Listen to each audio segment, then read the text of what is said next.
Vähe on neid asju, mis on Eesti maailmakaardile viinud, aga selgub, et üks nendest asjadest on Riigikogu liikme Rain Epleri kohendatud versioon potisoengust.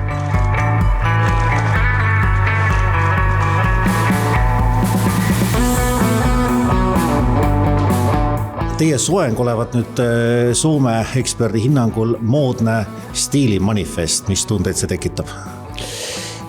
No ta ju ongi moodne stiilimanifest, nii et tunnete osas ma ütleks, et ikka on rõõmus meel, kui inimesed märkavad ja aru saavad. Pikalt on olnud näha kommentaatoreid, kes märkavad ja aru ei saa.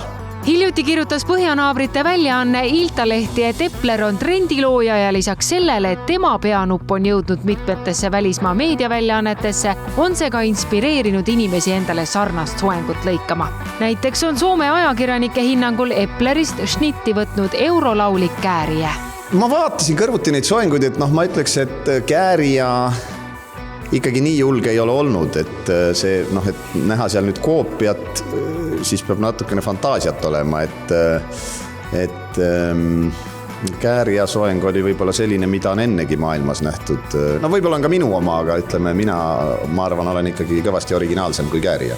Legendaarse soengu lõikas Epler juba aastal 2022. Mees meenutas nüüdseks moesümboli tekkelugu mullu kevadel TV3 eetris.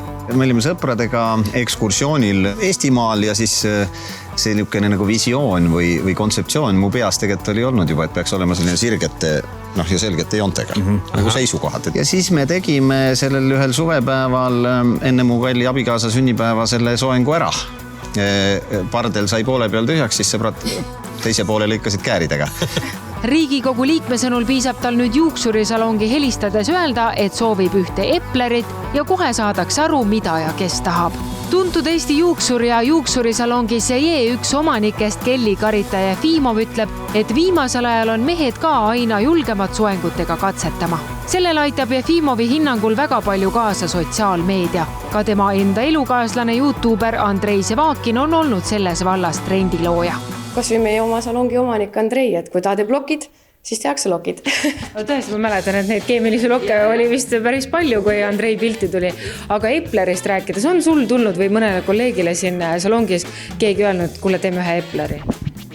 Vist ei ole. Teil ei ole ka, jah? Ei ole.